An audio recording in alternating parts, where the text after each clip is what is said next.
mi ò lè sọ fún ẹ pé mo nífẹ̀ẹ́ Nàìjíríà, mo nífẹ̀ẹ́ ẹ̀rọ yẹn jù ràn mí lọ. Tó bá ti rẹ́nìkan tó sọ pé mo nífẹ̀ẹ́ Nàìjíríà jù ràn mí lọ, owó ló ń kó jẹ l'Àbújá o. Aṣẹ́wó òṣèlú ni o.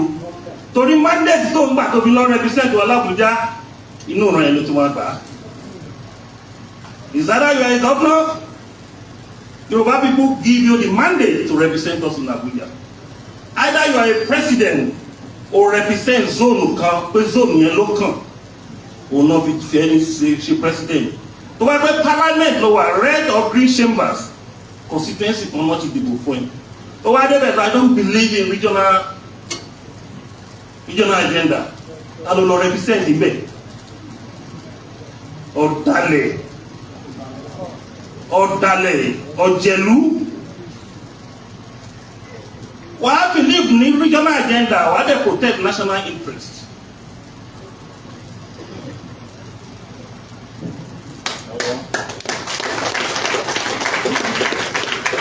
Àti ọdún olókun àti ọdún ọlọ́sà méjèèjì ló wúlò dáadáa fún ìlú Èkó àti ilẹ̀ Yorùbá. Tó bá yẹ sáré wá s'Èkó, àwọn èèyàn tó ń wọlé s'Èkó everyday, àwọn èèyàn tó ń padà tó ń jáde kò ju 20% lọ, 80% ló ń tẹ̀dó tí ò kó l'Èkó mọ́. Bẹ́ẹ̀ kọ́ lẹ̀yàn ṣe ń wo Àbújá tó ń tẹ̀dó s'Àbújá o. Ibi tó ti ṣe àwọ̀ àtẹwà lùbáríkà o.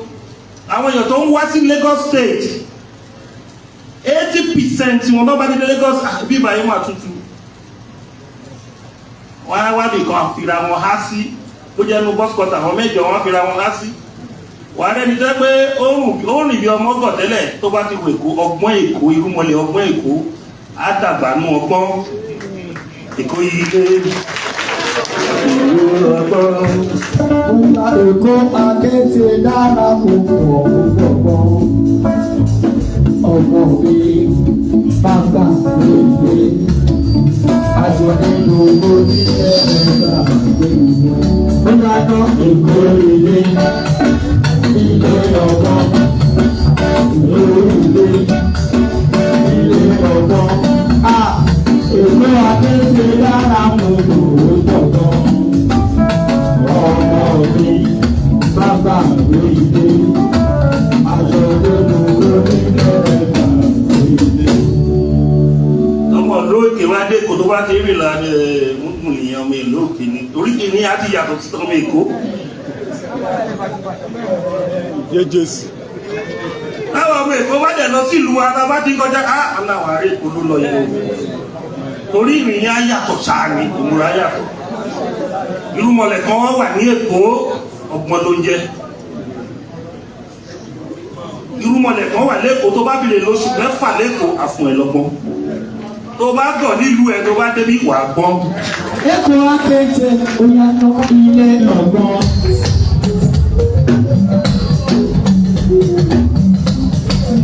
Èkó akéte ilé ọgbọ́n. Àrọ̀ dẹ́dẹ́ ló fẹ́ bàjá. Èkó àrò fìsà lẹ́kẹ́lẹ́kẹ́. Àrọ̀ dẹ́dẹ́ ló máa bàjá. Èkó àrò fìsà lẹ́kẹ́lẹ́kẹ́. Olóòtú bẹ́ẹ̀ máa pè ní onídòdò àròbí mọ́ímọ́ rẹ̀. Kí ni àwọn nǹkan tó fún Lagos State? Ọdún Lagos State wọ́n pa Western Region wọn lódi Lagos State.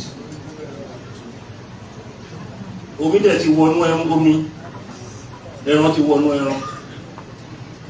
Nínú àwọn nǹkan tó jẹ́ kí àlùbáríkà Èkó omi ilẹ̀ dáadáa, ó ní olókun àti ọlọ́sà. Jákàndé ló la ọ̀nà márùn-ún dẹ́pẹ́ inú igbó níbẹ̀ ẹ̀ wà. Ṣùgbọ́n gbogbo àwọn bàbá yẹn wọ́n wà ní gbogbo Ìbẹ̀jùlẹ́kí, Àjá, Aziz. Gbogbo ọ̀nà máa ń pẹja, náà máa ń fún olókun ní nǹkan. Wọ́n mọ̀ sí late Ọba Onírù. Nígbà tí ó tẹ̀ sí social media, ìṣọ́ tó olókun tí wọ́n máa gbé nǹkan lọ sínú olókun rẹpẹtẹ. Ẹ wá wò bí gbogbo bẹ̀rẹ̀ ṣe develop iṣẹ́ táwọn bàbá yẹn ti ṣe lẹ̀ ní àwọn kan jẹ báyìí àwọn kan ń talẹ̀ tí wọ́n mọ̀ báwọn bàbá wọn ṣe ṣiṣẹ́ yẹn o ẹ̀yin ẹ́jẹ̀ǹtì náà tẹ lọ bẹ́ sórí ilẹ̀ ńbẹ̀ náà ọba bàbá kan ti ṣiṣẹ́ lẹ̀ yẹn o àmọ́dá iṣẹ́ là ń ṣe fún Badagry lọ́wọ́lọ́wọ́ báyìí àwọn náà ṣe ti wá o tàdá àgbà ti wá o ìlú mọ̀lẹ̀ ò ṣèkà o olúkàlùkù àgbà tiẹ̀ o wọ́n mọ̀ pé tó wá gbé island láṣì wà ibẹ̀ yẹn á ti di paradise pẹ̀lú bá ṣe ń ṣe ọdún yẹn torí àní ṣọdún yẹn tán kí olókùn máa wọ́n rí kalẹ̀ ìpọ́n bá tó sí island gbogbo Èkó ní develop island ti develop ẹ jẹ́ ká ti ṣe part of Yorùbá land likewise even the Ọ̀kọ́ta dẹ̀rù pé rúmọlẹ̀ kékeré nìlú wa nígbà tá à ń ṣe ọdún Ọ̀kọ́ta Lárigidi làlàáfíà wọbẹ̀ nígbà tá à ń ṣe ọdún Ọ̀kọ́ta Lárigidi ní gbogbo ibi tí àwọn ìlú mi wọ́n ralẹ̀ sí àgbálùkù wọ́n ralẹ̀ Àrigidi wá fẹ̀ ìgbà yẹn náà mo rere ìjẹ́ o mo dẹ̀ ní nǹkan tí mo rí ṣe sí ìlú so àwọn ọkọ̀ tá à ń sọ ó yàtọ̀ sí religion nǹkan tá a bá láyé nìyẹn ó yàtọ̀ sí religion tó di dandan tá a gbọ́dọ̀ ṣe a gbọ́dọ̀ ṣe é inú mi wá dùn pé àwọn ọba ti jí lórí ẹ̀ báyìí àwọn ọba mi kan tẹ̀sí nílé pákẹ́jì tó ju tiwa lọ torí wọ́n rówó gbà lọ́wọ́ ìjọba ṣùgbọ́n àwọn aṣiṣẹ́ tiwa lẹ̀ kọjọ́ iwájú ni adẹ̀ ti wà lẹ́nu ẹ̀ ti pẹ́ àwọn àtàrà bẹ̀rẹ̀ iṣẹ́ kò ṣe rọ́ sẹ́yìn alàlàlà o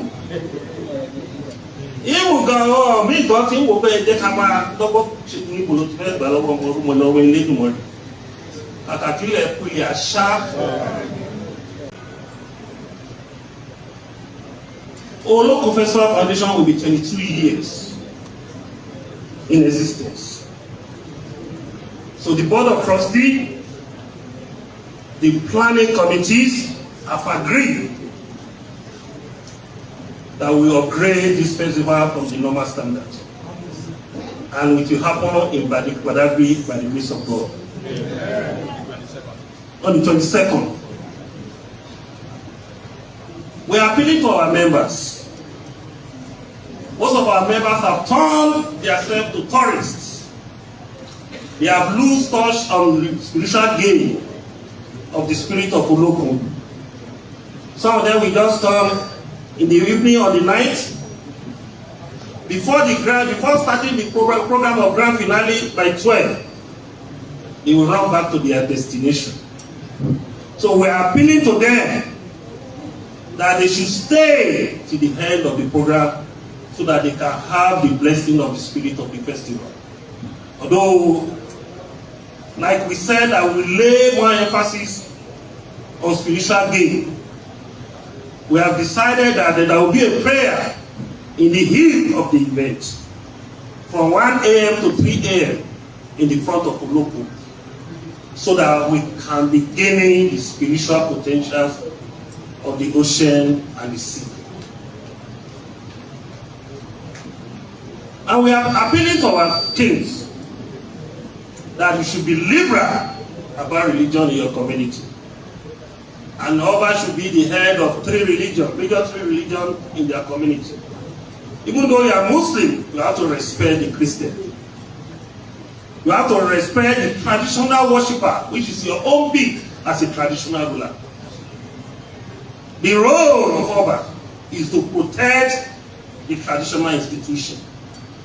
But it's unfortunate that some Obas now, they are castigating the traditional religion and even their own traditional institution. We are appealing to them to refrain from this unwarranted attitude, to promote our culture and tradition, promote our identity, so that the coming generation will not lose touch from where they are coming from.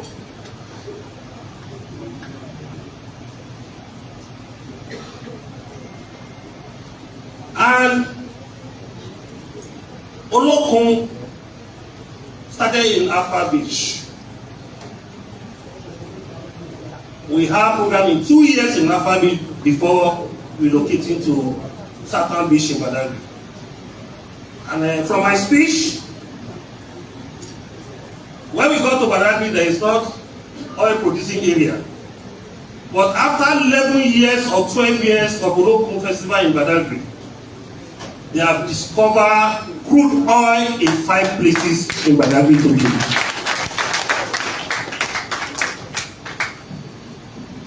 Gas in large quantity and crude oil in Badagry. The federal government is working on it. And during the period we are doing the festival in Badagry, President Goodluck Jonathan gave them the largest seaport where they will be repairing ships in Africa. The project was stopped by Buhari when he got here. I don't know the reason he stopped it. And from the explanation, if the seaport was concluded, it will give nothing less than 250,000 jobs. You can imagine how many people that will gain employment in Lagos State from that project. So we are appealing to federal government to start the project back. Badagry is less development in some of the in the part of Lagos State. Very less development. The issue of development should not be lopsided.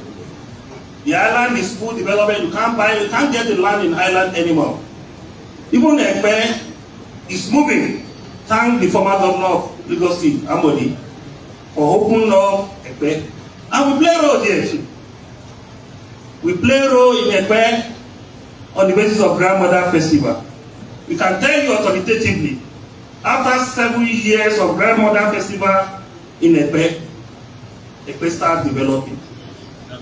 Ekpe starts developing. Yeah. 3 years after the festival, 4 years after the festival, Ambodi was given the governor of Lagos State, and he opened up that city. We play a role. In our own part, we are not saying that we are the 100% we do it. So, cultural festival has its own spiritual gain. It's not only about tourism. It's not only about cultural promotion. There was a lot of spiritual gain from cultural tourism. So we thank you very much for coming to this program. It's a pleasure having you as the fourth estate of the realm, mirror of the society. I believe you project what we are doing here very well, so that people can understand why and reason we have to promote our culture, our tradition, and sustain our identity. Thank you very much.